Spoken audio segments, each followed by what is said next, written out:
Hola, ¿cómo están? Muy bienvenidos a un nuevo capítulo de Intermedio, este podcast que preparamos desde la Escuela de Antropología de la Universidad Católica de Chile. En este episodio estamos muy contentos porque tenemos la visita de una destacada abogada, también doctora en antropología, subdirectora de investigación en antropología de estudios aplicados, la unidad que es parte de nuestra escuela, y le doy la bienvenida a Antonia Rivas. Antonia, muy bienvenida, muy contento de que estés con nosotros, que nos acompañes hoy. Muchas gracias, Rodrigo. Muchas gracias por la invitación. Antonia, bueno, tú has tenido una destacadísima trayectoria, tienes una destacada trayectoria y uno de tus trabajos o asesorías que hiciste, fuiste parte un poco de este proceso de discusión de la Convención Constituyente del 22, ¿no?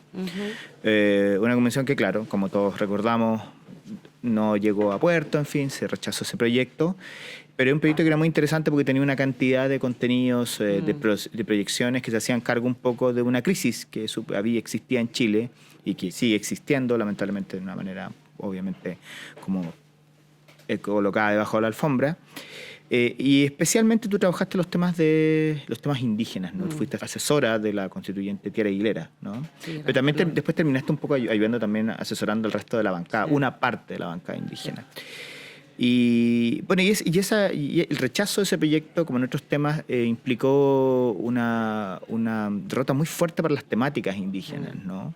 Y te quería preguntar, yo sé que es muy difícil preguntar esto porque la verdad es que uno imagina, pero imagino que te has tomado el tiempo también de procesar eso, qué se puede hacer, qué quedó, qué tomamos en limpio, qué nos puede servir como una aposta, pero hay temas indígenas que están ahí, ¿cómo piensas tú que en algún momento van a volver a discutirse? Cosas que parecían que eran muy relevantes y que obviamente por la trifulca política quedaron, claro, sepultados hasta no sabemos cuánto tiempo más, ¿no?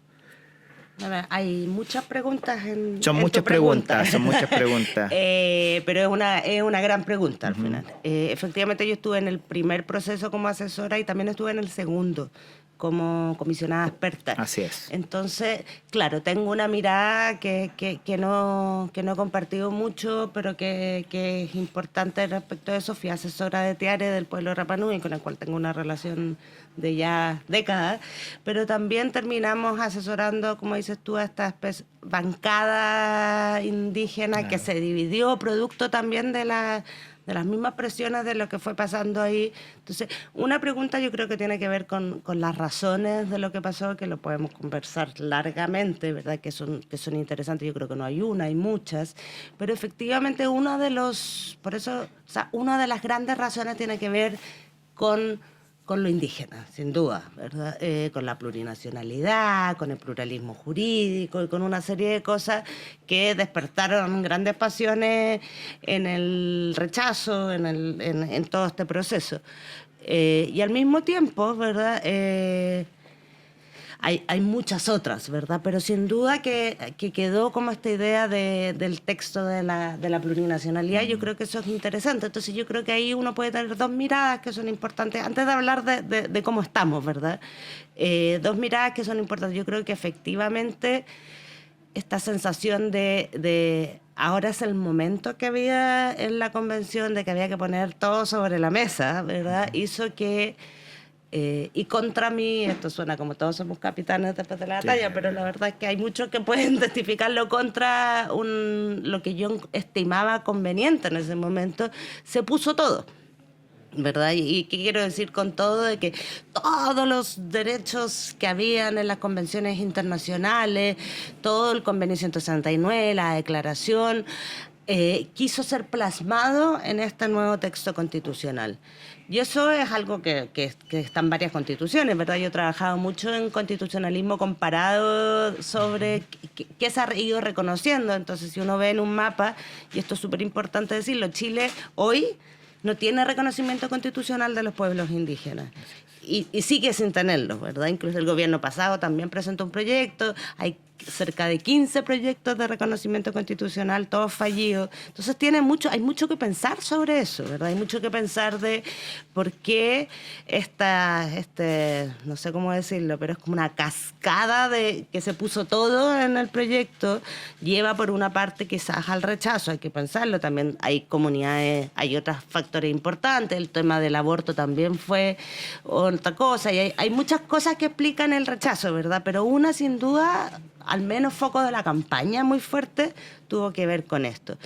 Entonces yo sí creo que se puso mucho desde la práctica constitucional legal, ¿verdad? Yo después en el segundo proceso uno es más consciente de que no todo tiene que estar en la Constitución, ¿verdad? Pero finalmente eso lleva entonces a esto. ¿Y en qué momento después en el segundo proceso se hace un artículo que es un artículo mucho más grande, pero simple en decir tres cosas que son fundamentales en un reconocimiento constitucional, que es la existencia de los pueblos indígenas, es que tienen derechos individuales y colectivos, porque esa es la gran importancia del reconocimiento, ¿verdad? Y por último, que hay tratados internacionales que son relevantes en esta materia y que también se incorporan. Y eso estuvo en el segundo proceso, que también fue rechazado. Entonces, ¿qué pasó en este proceso o procesos constituyentes? Por una parte hubo un boom al principio de los indígenas, no sé si se acuerdan ustedes, pero a mí la gente me llamaba y me preguntaba,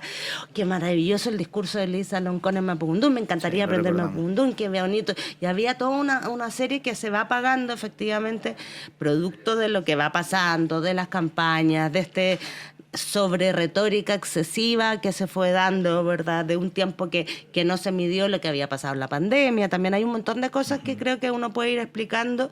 Llegamos al segundo proceso con esto y que también fue rechazado, porque estamos en un momento que es un momento en contra de todo, o sea, en contra del político en general, ¿verdad? O sea, gana el candidato opositor al otro y así nos vamos, ¿verdad? Como contra élite, básicamente. Contra lo que sea, ¿verdad? En este caso. Y eso explica, y esto no es solo chileno, ¿verdad? Es nacional. Pero aquí llegamos, respondiendo ahora sí a tu pregunta, yo creo que llegamos a un momento muy complejo desde de los pueblos indígenas, porque por una parte hay una especie de como que se hace invisible todo, ¿verdad? Todo lo que son los pueblos, las luchas, las mismas culturas, las demandas, lo que va pasando, y al mismo tiempo, ¿verdad?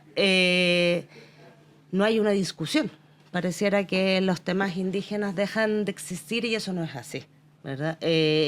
Lo vemos no solo cuando uno piensa en el pueblo mapuche, en el Rapa Nui, en el Aymara, lo vemos en todos los sectores en general asociados a esto. Entonces, ¿en qué quedamos finalmente? En una constitución que no reconoce a los pueblos indígenas, después de muchísimos intentos, pueblos que siguen acumulando, creo yo, ¿verdad? Y esto es verdad, este malestar también de decirle, había algo que yo me acuerdo que repetí mucho en la época de la convención, que sin estar tan convencida quizás del concepto mismo de la plurinacionalidad en sí mismo, yo decía que debería llamarse pluripueblidad, ¿verdad? Porque la nacionalidad era lo que confundía a la gente. Lo que estaba tratando de decir ese concepto era que habían muchos pueblos en un mismo territorio.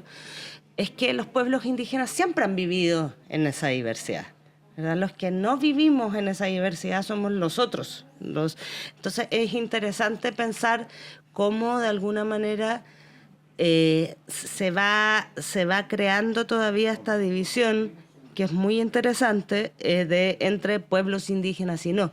Pero a mí lo que más me interesa ahora pensarlo tiene que ver como esta imagen también de los pueblos indígenas como fijados o anclados solo en el pasado. Me parece que es algo que tenemos que estudiar, que tenemos que pensar y ver cómo avanzamos hacia estudiar, mirar, conversar, discutir, desde una lógica más anclada también en la modernidad, en lo contemporáneo. Y eso es lo que a mí me parece muy fascinante también del proceso constituyente de la Convención, ¿verdad? Muy fascinante de ver cómo esa relación que es tensionada entre distintos pueblos, ¿verdad? Entre ellos puede ir dándosele una vuelta de pensarlo ahora, ¿verdad? ¿Qué significa ser parte de un pueblo indígena? ¿Qué significan las luchas hoy? ¿Qué significan las reivindicaciones territoriales? Todo eso creo que es un campo que todavía está por explorar, pensando en estas derrotas, pero también pensando bueno, ¿qué pasó? ¿Cómo lo estudiamos? ¿Cómo lo vemos? ¿Cómo lo vivimos? Cuando tú me dices mirar a los pueblos originarios en su vínculo con la modernidad, ¿te refieres básicamente, por ejemplo, verlo relacionado con el crecimiento económico, con el desarrollo, en fin, cómo ellos participan un poco también de distintos proyectos y eliminar quizás esta mirada como un poco esencialista que hay de los pueblos Absolutamente, originarios. yo creo que son dos cosas. Por una parte es mirarlo porque en Chile no, sobre todo en Chile, ¿verdad? Si uno no tenemos pueblos sin contacto, ¿verdad? Sino que en general hay una mezcla que es interesante de pensar entre el pueblo chileno, que además se siente muy cercano también a esto. O sea, todos nos sentimos, todos tenemos parte también de eso. Este mestizaje, ¿verdad? Ocurrió sí o sí. Pero también ver, entonces, ¿cuáles son las separaciones? Pero las separaciones contemporáneas, ¿verdad? Pero que están ligadas al pasado. O sea, si uno piensa, por ejemplo, que algo que me interesa mucho, las grandes demandas del pueblo mapuche, territorialmente hablando, no son grandes demandas de la antigüedad, de los títulos de merced, sino que están más bien asociados, si uno lo estudia o lee lo que ha escrito Martín Correa o otra gente, lo que uno ve es que las reivindicaciones, los lugares que son más complejos hoy día, ¿verdad? Son lugares donde los problemas vienen de la reforma agraria o vienen de cuando Pinochet no alcanza en la dictadura o se les quita esos títulos que se le habían entregado. Y eso es una demanda contemporánea, es de ahora, ¿verdad? Y eso entonces, ¿cómo impacta en el relato que te cuenta tu abuelo, en el relato que te cuentan ellos, pero también cómo se mueven los pueblos indígenas ahora con las redes sociales, o sea, toda esta cosa de... Encuentro muy interesante pensar como algo que sus raíces, ¿verdad? O su base está pensada en el pasado, ¿verdad? O justificada de alguna manera en el pasado, se mira en lo moderno, se mira en lo contemporáneo, ¿verdad? Y eso es lo que me parece fascinante, entonces pensar qué pasa en la Feria Internacional con el derecho y los derechos que han sido una herramienta clave, ¿verdad? En la defensa y en el activismo de los pueblos indígenas, pero también qué pasa con pueblos que no fueron reconocidos y que ahora recién son reconocidos, ¿verdad? Cómo los changos, los selknam viven esto contemporáneo de pensarlo. Entonces, creo que de lo que ha pasado en términos políticos, de derechos, se pueden sacar un montón de lecciones. Creo que está todo un poco dormido. Pero que de todas maneras en los espacios de la vida cotidiana siguen existiendo estas conversaciones, estos debates, estas vidas que tuvieron un punto muy alto y que efectivamente ahora están en su mejor. Y sin duda, además, creo que en términos jurídicos estamos en un momento de retroceso del punto anterior al que estábamos antes de la convención.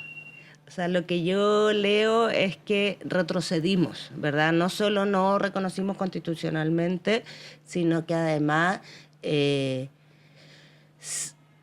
cuestiones que se estaban discutiendo que tienen que ver con la lengua indígena, cuál es la importancia de no solo recuperar, sino de proteger prácticas, de proteger el territorio indígena, el tema medioambiental en protección con la tierra indígena, el reconocimiento de los saberes, de las prácticas, o sea, todo lo que estamos estudiando también en el Centro de Estudio Aplicado respecto a los derechos de propiedad intelectual, de las lenguas, de los conocimientos tradicionales versus una inteligencia artificial algo devoradora, ¿verdad?, que extractivista. Entonces, ¿cómo vamos relacionándonos? Porque además, claro, tenemos un retroceso de los derechos del pueblo, pero también tenemos un marco legal en relación a donde se hacen los proyectos que puede ser cuestionado, pero que los protege, ¿verdad? Entonces, que vamos a retroceder también en esas protecciones de los territorios. Entonces, creo que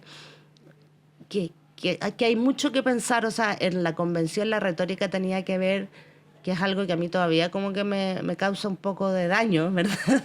De pensar esta idea de que los pueblos indígenas son los privilegiados, ¿verdad? Que había un privilegio asociado a ciertas cosas que todavía, cuando, no sé, por siglos no te dejan hablar tu lengua, te quitan tu territorio, te prohíben tener tus expresiones culturales. Hay un momento en que empieza a abrirse esto, ¿verdad? Y cuando tú entras a esto, ¿verdad? Y puedes mostrar tu cultura y hay una apertura, bueno, lo que te dicen es que tú tienes un privilegio, es complejo, pues, ¿verdad? Entonces yo creo que también ahí hay una lectura que es interesante. Entonces, yo creo que podemos hablar de mucho de lo que pasó. Yo creo que efectivamente se cometieron errores importantes de maximalistas, ¿verdad? De querer ponerlo todo. Estoy convencida que es lo mismo que pasó en el segundo, de que las constituciones son acuerdos y pactos de pueblos de distintas formas que tienen que todos estar reflejados ahí, no solo un grupo, y eso pasaba sin duda en esto. Y al mismo tiempo creo que habían errores estructurales en la convención que impedían cualquier resultado favorable, como que pasamos 3 meses discutiendo un reglamento, ¿verdad? O sea, las reglas estaban poco claras, yo creo profundamente en los partidos políticos, no estaban desdibujados, no había una organización que permitiera eso. Pero volviendo al tema indígena, creo que ha sido el más castigado también, ¿verdad?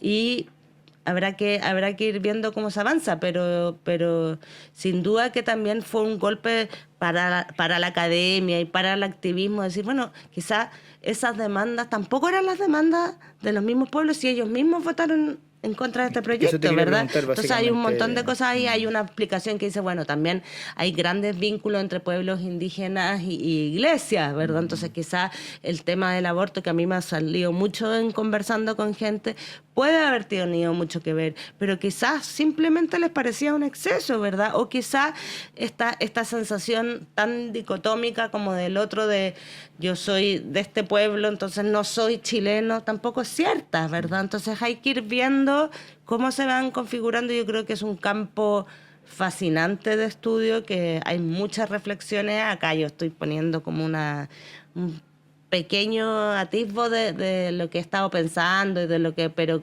creo que efectivamente entonces tenemos un retroceso de los derechos de los pueblos. Tenemos también una reflexión que nos ha dado importante desde la dirigencia indígena, desde el activismo, desde la academia, de, bueno, cuál desvinculados estábamos de las verdaderas demandas, quizás son otras.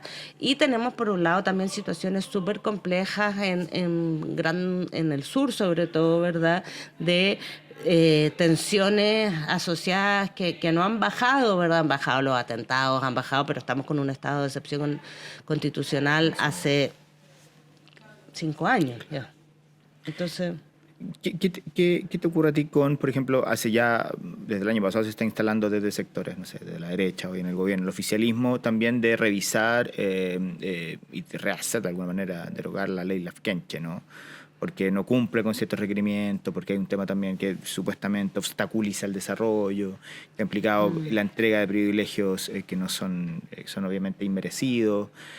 ¿Cómo lo observas tú eso? Hay un debate bien fuerte también al respecto. Que también es respecto al convenio 179, pero la ley Lafkenche tiene una gracia, que es la única ley que yo conozco en términos de materia indígena que surge efectivamente desde la dirigencia indígena.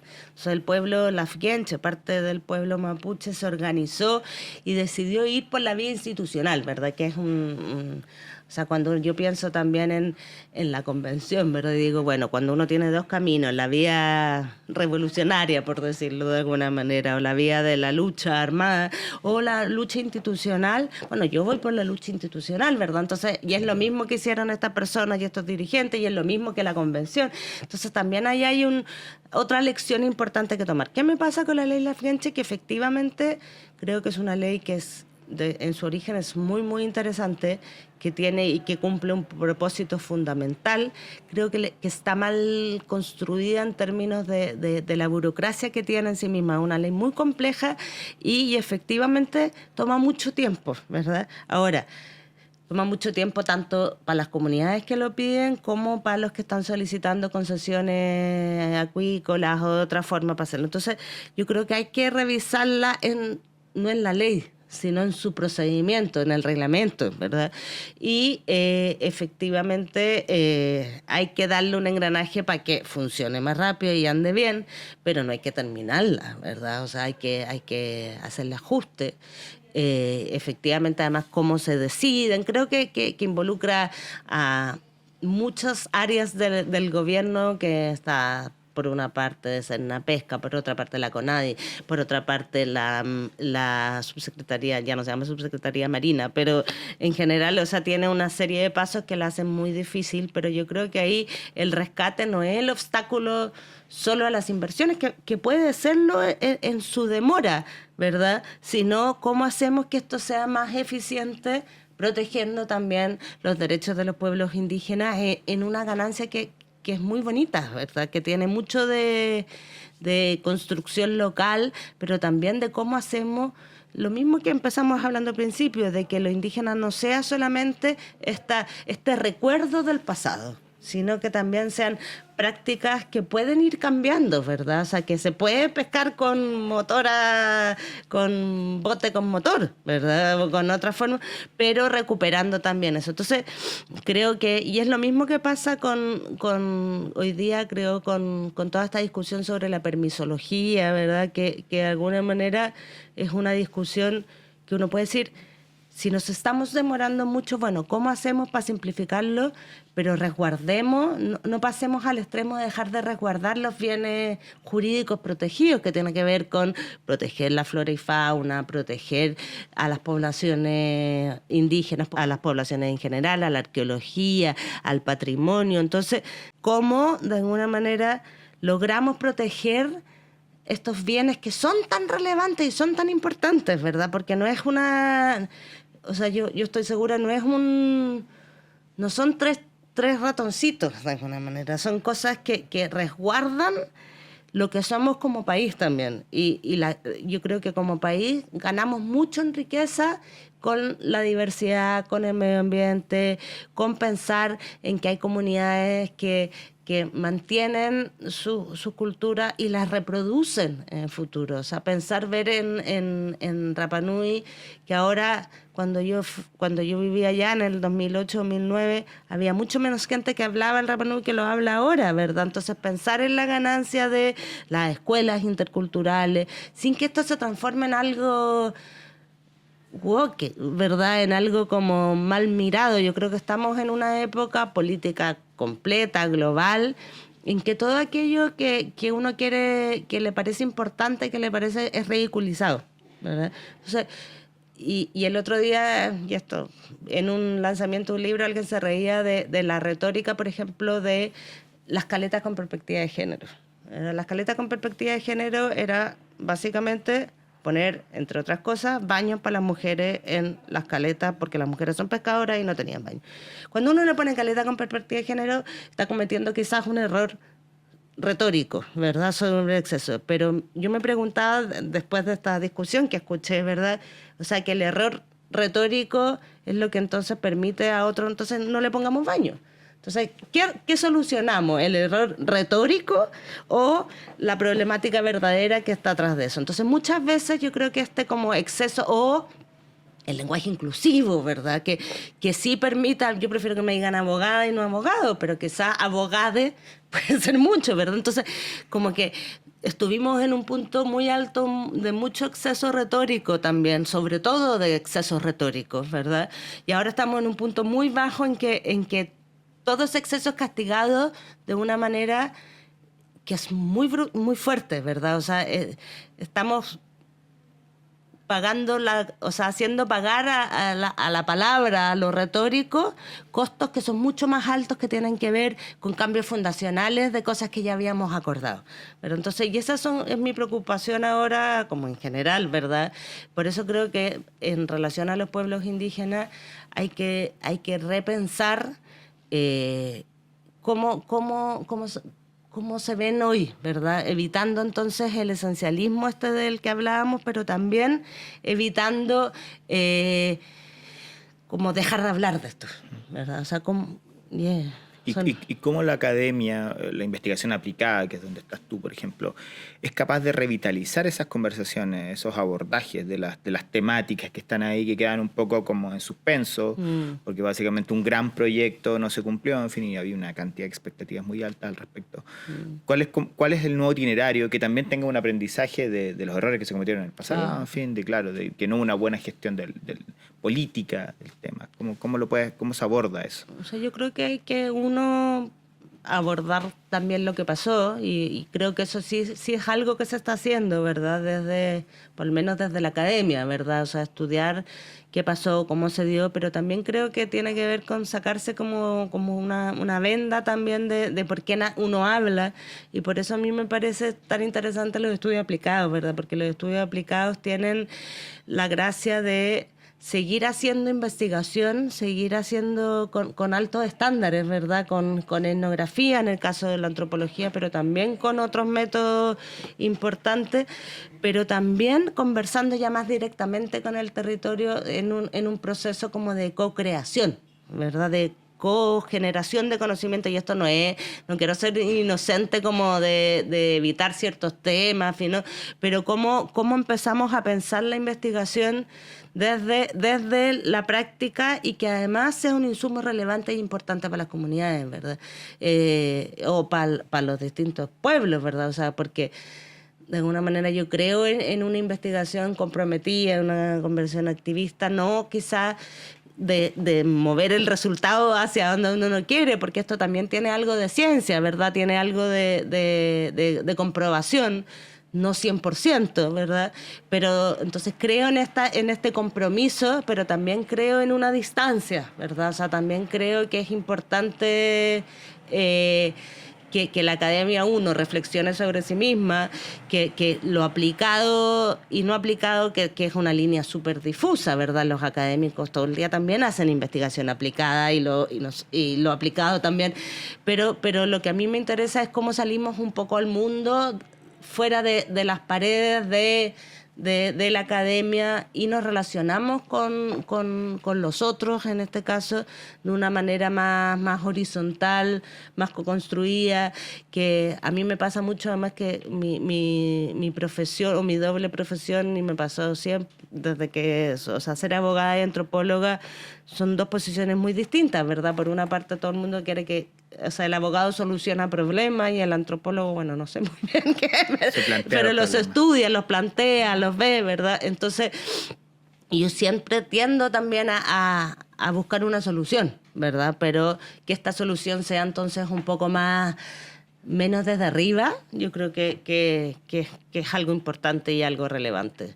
Entonces yo creo que los estudios aplicados tienen muchísimo que ofrecer. Lo que se está haciendo con el traductor voces con lenguas indígenas es fascinante, porque abre preguntas muy relevantes respecto a la propiedad intelectual, a los protocolos éticos, a la inteligencia artificial en sí misma. O sea, ya está para explicar cortito nomás, pero es un traductor indígena que tiene inteligencia artificial y va aprendiendo, pero va aprendiendo de hablantes nativos, ¿verdad? Va aprendiendo de eso. Entonces, por una parte es tan interesante y me tiene media rayada, ¿verdad? Porque por una parte está todo el tema de las tecnologías y los pueblos indígenas y cómo van aprendiendo, pero también tiene una gran fuerza de revitalizar y pensar cómo rescatamos estas lenguas, cómo hacemos que se hablen, no por un simple interés como de museológico, ¿verdad? De rescate, como de ponerlos ahí, decirlas, sino de revitalizar el uso y la lectura, y que puedan ser usados en la medicina, en la educación, o cómo, entonces, pero mediante protocolos éticos y de resguardo de un conocimiento tradicional que sea adecuado, ¿verdad? O sea, que cumpla los estándares, porque las lenguas son de los pueblos, ¿verdad? Y son un patrimonio de los pueblos que hay que resguardar, pero son de ellos. Pero entonces tampoco podemos dejar como que se apropie. Entonces, cómo ir construyendo esto me parece muy fascinante e interesante. Antonia, te quiero dar las gracias nuevamente por acompañarnos en Intermedio, y bueno, y mucha suerte obviamente en el trabajo que estás desarrollando de estudios aplicados. Muchas gracias por la invitación. Bueno, muchas gracias y los esperamos en un próximo capítulo de Intermedio.